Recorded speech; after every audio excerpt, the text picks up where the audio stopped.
Hi there everyone, it's Isaac and welcome back to episode 4 of What's Going On Here then. So just apologies for no uploads for the past 2 weeks. There's been issues with my audio on what should have been episode 4, and then there was an issue with uploading and connectivity issues on what should have been episode 5. So we're just going to start again on episode 4. Again, I apologise. I know there's not many of you watching, but there we are.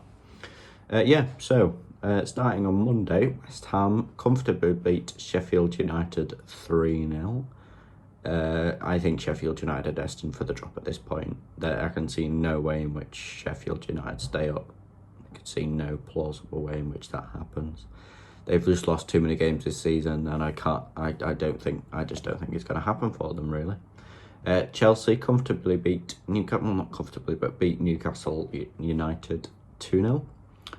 Thomas Tuchel's come in and really has a positive impact. His style of play is very different from Frank Lampard's, and I think just his whole methodology, I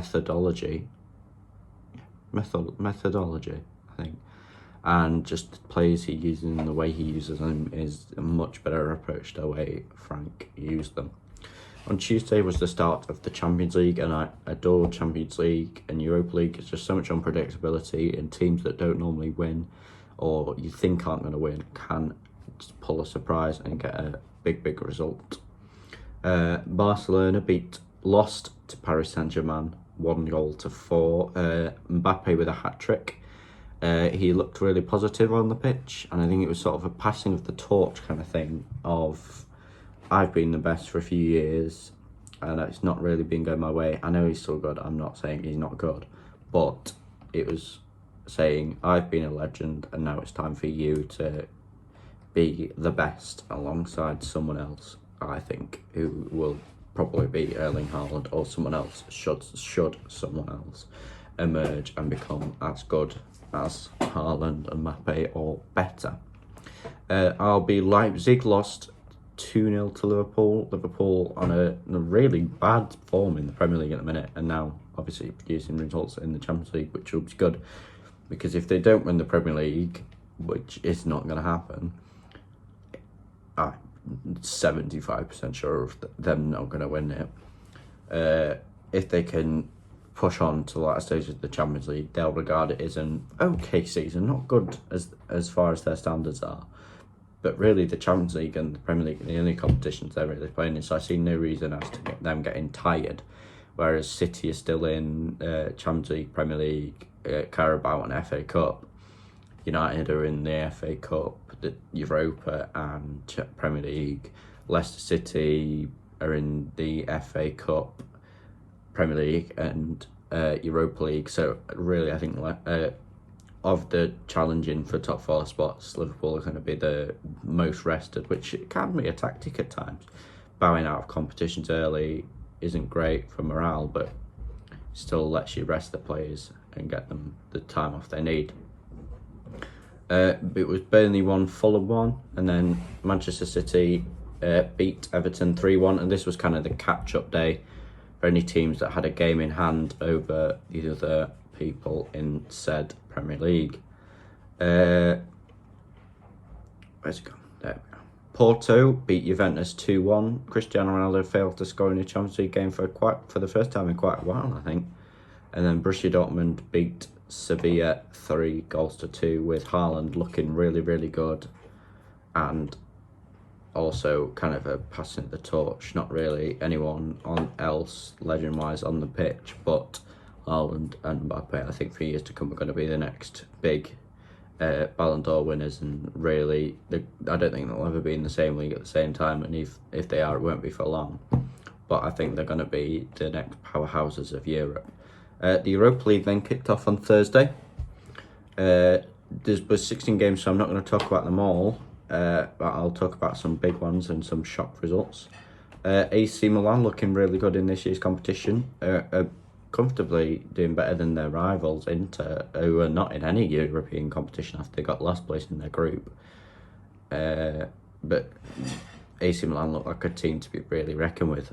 Manchester United comfortably beat Real Sociedad 4-0, with Dan James getting a goal Really good for confidence, I think. Amad Diallo also made his debut. Shola Shoretire on the bench at least, didn't come on, but he did make his debut against Newcastle, which I'll get onto in just 2 minutes. Leicester drew 0-0 with Slavia Prague, a game that they should have won, but they did play a very, very rotated side. Tottenham Hotspur beat Belgian side Wolfsberger AC. Bale, Moura, Son and Vinicius all getting on the score sheet for that one. Benfica drew 1-1 with Arsenal. Quite surprising thing at Arsenal after that sort of 6-game unbeaten run that they went on, which was really good considering the start of their season. They've been looking really poor at the minute, and I think that's something that desperately needs to improve. On Friday, not much to talk about. The Euro Women's Championship kicked off with Scotland beating Cyprus 10-0. Very, very interesting. In the Premier League, round 25 kicked off with Southampton drawing 1-1 with Chelsea. Chelsea managed to get back on late on after Mason Mount managed to dispatch a penalty quite late on in the game to secure at least a point. Minamino scored for Southampton, who I can't see going back. I think he will go back to Liverpool because of the state of the squad at the minute. I think it could be a striker replacing Firmino. Just for me, he's not good enough to play for Liverpool. I think he should go away to Spain, Germany, France, somewhere, and just that's where he'll shine and he'll get the goals and build some confidence back, and hopefully he'll be able to maybe help Brazil. Or Firmino is quite a difficult player, I imagine, to work with, just because he's more of a centre forward than a striker. Burnley drew 0-0 with West Bromwich Albion. Everton beat Leicester 2-0 in what was their first win at Anfield in the Merseyside derby for what feels like almost 10 years now. It's been a while since they've won the Merseyside derby full stop, but Liverpool, obviously, they went 3 years and almost 10 months without losing at Anfield. Then they lost to Burnley, and then they lost to City, and now they've lost to Everton. And I can't really see Liverpool turning this around and getting much higher than 4th, personally. Early goal late goal from Sigurdsson from the penalty spot. Fulham beat Sheffield United 1-0, and Sheffield United, I think they're going to go down to the Championship, stay there for a few years, and if they really get good, they might come back up, but they need to stay there for a few years, I think, and really build up what they once had last year. And then on Sunday, West Ham United lost 2-1 to Tottenham Hotspur. Jesse Lingard on the score sheet again. Tottenham had some chances late on, but they really lacked that goal scoring touch and just being able to dispatch their chances. But Jesse Lingard, I think, once he comes back off loan, I think he's going to be at least a bench player or a cup competitions player, because he's only played once in a cup competition against an out of form Watford, who had been relegated to the Championship. Aston Villa lost 2-1 to Leicester City.